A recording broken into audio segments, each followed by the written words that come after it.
Hey everyone, haven't made a music video in a while. I just want to take a few minutes to talk about the album Euphoria Mourning by Chris Cornell. Now, this is an album that I just found a month ago, and it's a real shame. For me, I've listened to it probably 100 times in the past month. I can't stop listening to it. For me, it's the holy grail of rock albums, and I'll tell you why.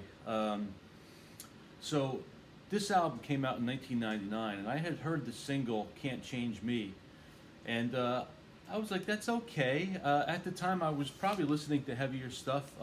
I was listening to Tool, and me and my girlfriend at the time, just we were Queen fanatics. So that's all we listened to was Queen, Greatest Hits Volume 1 and 2, and we were together about a year and a half, and that's all we listened to the whole time was Queen. So I sorely overlooked Euphoria Mourning, and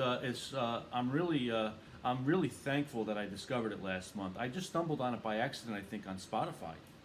Um, so the album, like I said, it's the holy grail of rock albums. It was a departure for Chris Cornell. He really he tapped into his songwriting craft, and he became a true singer-songwriter. And he had teamed up with longtime friends Natasha Schneider and Alan Johans, and they are probably the most underappreciated musicians of all time. Alan Johans is a multi-instrumentalist. He's a producer, arranger, engineer.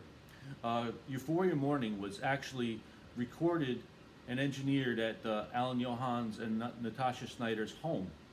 So the album is just a marvel for me of musicianship and songcraft and everything else. So listen to songs like "Preaching the End of the World." I think that was "Can't Change Me" was the single, and I think "Preaching the End of the World" was also a single, but it didn't get nearly enough airplay.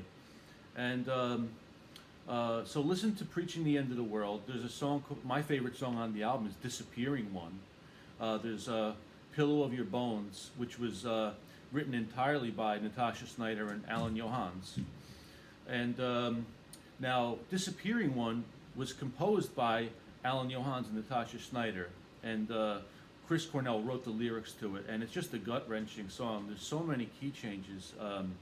The album is full of modulations, key changes to parallel minor keys, and it's almost hard to know what key a song is in. So I'm actually going to be doing a short video on "Disappearing One." I haven't gotten the keyboard parts in my fingers yet, so I'm working on it, and I'm going to do a short video on it because it's so beautiful. There's a song at the end of the album called "Steel Rain," which is just a beautiful song, really melancholy. The whole album is very melancholy.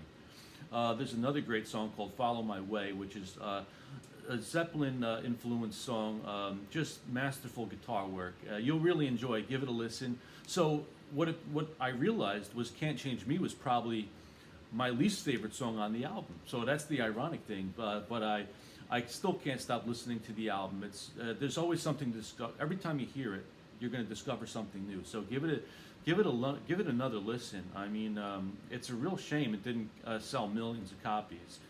But that's just the way it goes sometimes. It might have been the timing of the record or the marketing of it. I don't know what happened, but it's an underappreciated gem. It is Chris Cornell, Alan Johans, and Natasha Schneider's crowning achievement.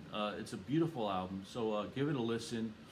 And so that's it for now. I'm gonna keep working on the keyboard parts for "Disappearing One," and I'll be back with it at some point. I just have to. I want to get it right. I don't want to mess it up in front of the home audience. Okay, so take care, everybody, and I'll talk to you soon.